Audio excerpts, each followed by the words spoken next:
بسم اللہ الرحمن الرحیم۔ خلافت عثمانیہ کے دوران جب دستوری اصلاحات کا سلسلہ چلا تو اس کے ساتھ ساتھ ہم نے پہلے مصر کا ذکر کیا،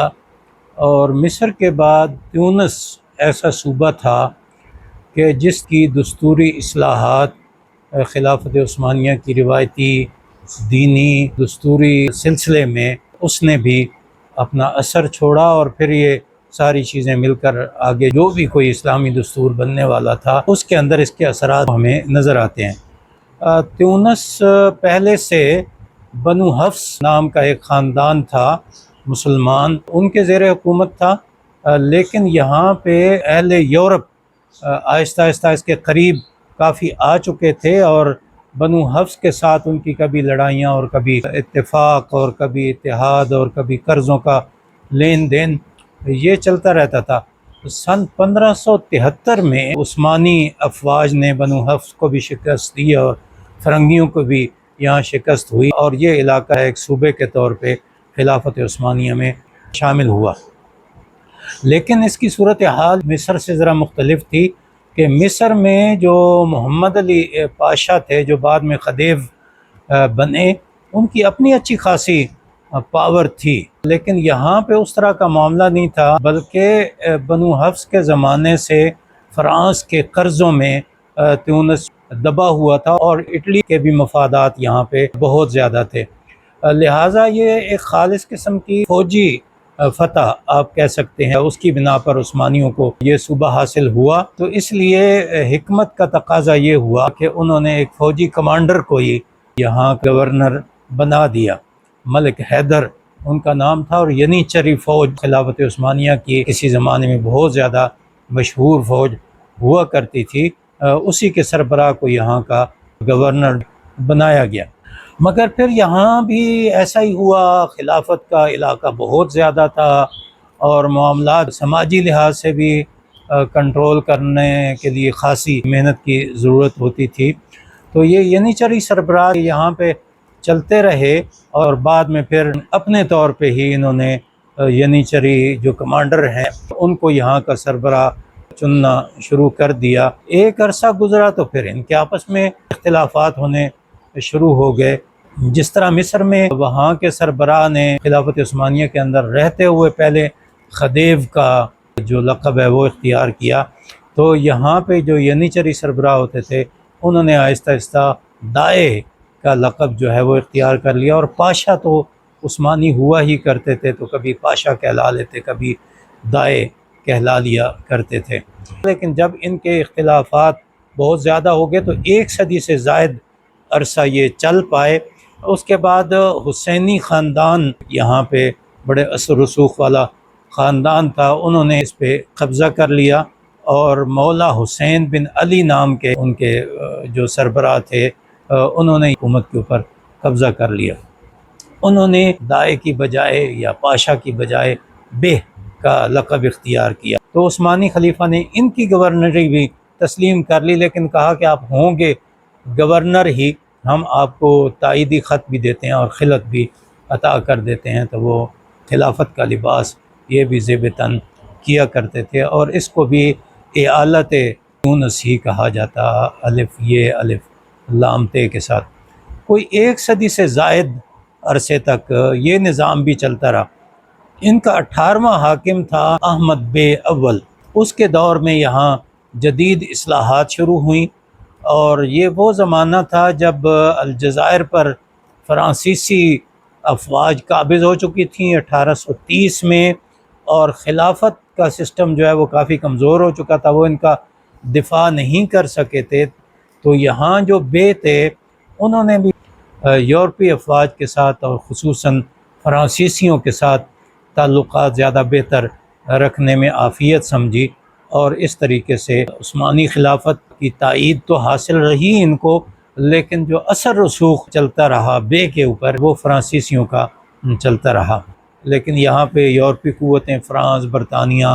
اٹلی وغیرہ کے اثرات جو ہے وہ بڑھتے چلے گئے۔ یہ جو احمد بے تھے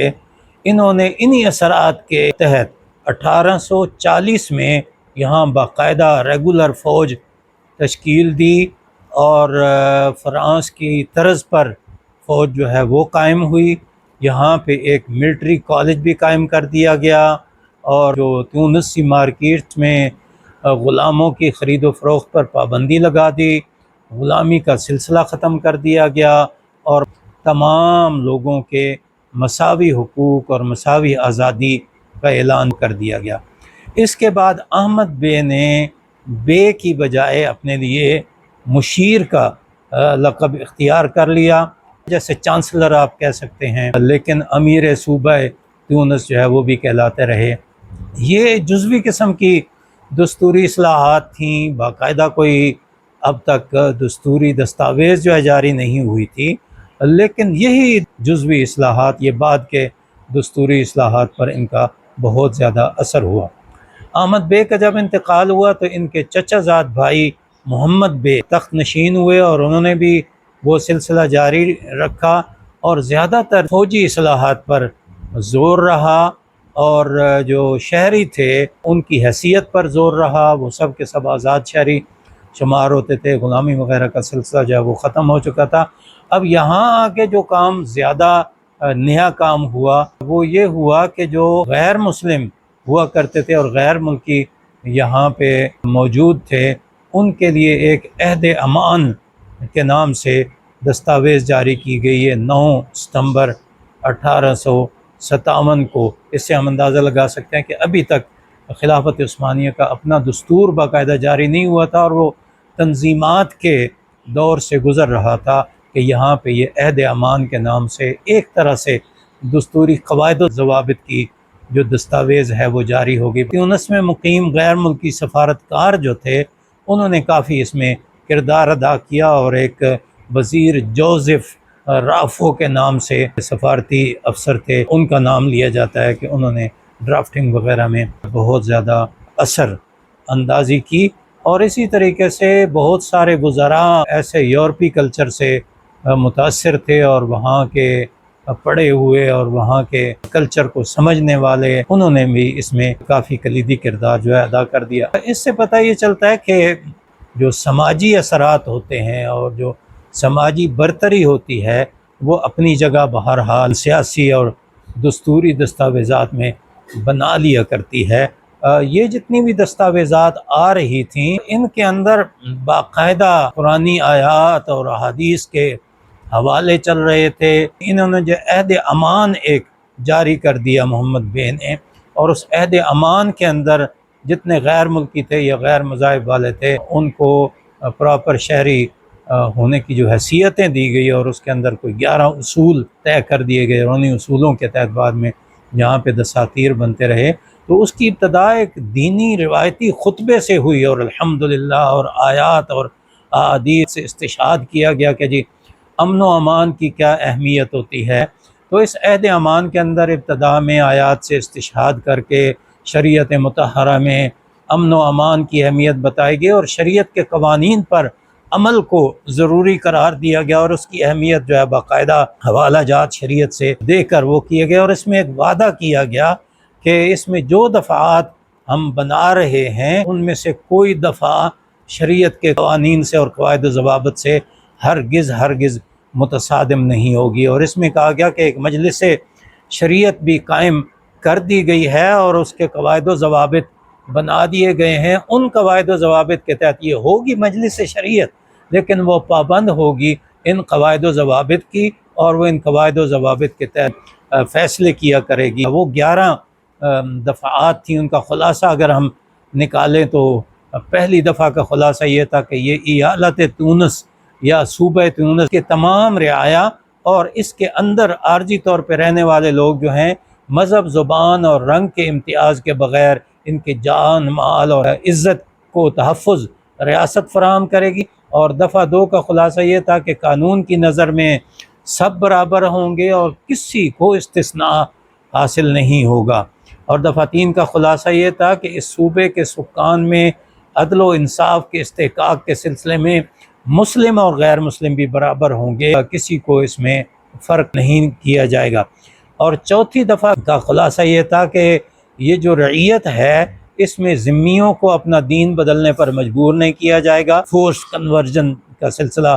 آج بھی جو ہے اس پر بحث چلتی رہتی ہے۔ نہ انہیں اپنے دین پر عمل کرنے سے روکا جائے گا اور نہ ہی ان کے عبادت خانوں کی بے ادبی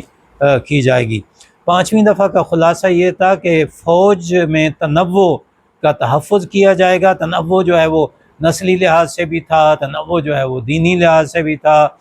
تنوع جو ہے وہ شہریتوں کے لحاظ سے بھی تھا، اور اس کے اندر بھرتی ایک ترتیب اور قرآن اندازی کے ذریعے کی جائے گی، اور فوجی قوانین مقرر کیے جائیں گے، اور ان قوانین کے تحت جو مدت مقرر کی جائے گی کسی کو اس سے زیادہ فوجی خدمت سر انجام دینے پر مجبور نہیں کیا جائے گا۔ اسی طرح اگر فوجداری مقدمات جو جرائم سے متعلق ہوتے ہیں، اگر ان میں کسی ذمی کا مقدمہ چل رہا ہو اور اس کو سزا دینا پیش نظر ہو، تو پھر ان مقدمات میں ان کے مذہب کے بڑے لوگوں کو حاضری کی اجازت دی جائے گی، باقاعدہ ان کو نامزد کیا جائے گا اور ان کو دفاع کا پورا حق حاصل ہوگا۔ اسی طریقے سے ایک تجارتی کونسل بنائی جائے گی، اس تجارتی کونسل کے تحت جو ہے قواعد و ضوابط میں تجارت کی جائے گی، دوست ممالک کی رعایا بھی اس سے استفادہ کر سکے گی، اور مسلم غیر مسلم سارے کے سارے اس کے رکن کے طور پہ اس میں شامل ہوں گے، اور اس کے جو قواعد و ضوابط بنائے جائیں گے اس سے بھی دوست ممالک سے مشاورت کی جائے گی، اور دوست ممالک جو ہیں وہ فرانس، اٹلی اس کے اندر موجود تھے۔ عدالتی قوانین اور سماجی سلوک میں رعایا کے مسلم اور غیر مسلم سب برابر ہوں گے، اور تجارت کی اجازت کے لیے کسی کی تخصیص نہیں ہوگی بلکہ سب لوگوں کو اس کی اجازت دی جائے گی۔ صنعت اور خدمات وغیرہ یا ملازمت وغیرہ، اس میں بھی باہر سے آئے ہوئے لوگ جو ہیں ان کے لیے قواعد و ضوابط میں گنجائش رکھی جائے گی، اور وہ یہاں کے افسر بھی بن سکیں گے اور یہاں پہ صنعتیں بھی لگا سکیں گے، اور یہاں پہ اس کی ترقی میں بھی پورے حصے دار بن سکیں گے۔ اور آخری جو ضابطہ جو ہے اس مجلس کا بنایا گیا تھا وہ یہ تھا کہ تمام ممالک کے جو باشندے یہاں آئیں گے صوبے میں، وہ قانون کے اندر رہتے ہوئے جگہ خرید سکیں گے، مکانات تعمیر کر سکیں گے، زمینیں لے سکیں گے، اور ان کو ملکیت کا اتنا ہی حق حاصل ہوگا جتنا یہاں کے ریگولر شہریوں کو حاصل ہوتا ہے۔ یہ تو ایک طرح کی تنظیمات اور اصلاحات تھیں جو دستوری طور پہ یہاں ہوئی، اور اب تک یہ جو ہے ایک خلافت عثمانیہ کا صوبہ ہی شمار ہو رہا تھا، اور اس کے بعد 1861 میں اس کے باقاعدہ دستور کا اجرا ہو گیا۔ محمد الصادق بے نے اس کو جاری کیا، اور محمد الصادق بے انتہائی کمزور حکمران تھے، اس کے باوجود خلافت عثمانیہ نے کمزور کنٹرول کے باوجود انہیں عثمانی خلعت بھی عطا کی اور اپنے تائیدی فرمان سے بھی نوازا، اور یہ باقاعدہ خلافت کا حصہ بھی رہے۔ انہوں نے سیاسی نظام کی تنظیم اور تنسیق کے لیے یہ جو دستور جاری کیا اس کا نام رکھا گیا دستور المملکہ التیونسیہ۔ اس سے ایک دستوری بادشاہت کا سلسلہ جو ہے یہاں پہ شروع ہو گیا۔ یہ ساری چیزیں ایسی تھیں جن کو بعد میں علامہ اقبال نے دیکھا اور اپنا ایک مضمون لکھا، اور یہ ساری چیزیں اس مضمون کے ذریعے سے آگے چلتے چلتے اسلامی جمہوریہ پاکستان کے اندر کچھ اصلاحات کے ذریعے اور ایک تاریخی عمل سے گزرتے ہوئے اور مزید غور و فکر سے گزرتے ہوئے اس میں کہا جا سکتا ہے کہ اثر انداز ہوئی۔ بہت شکریہ۔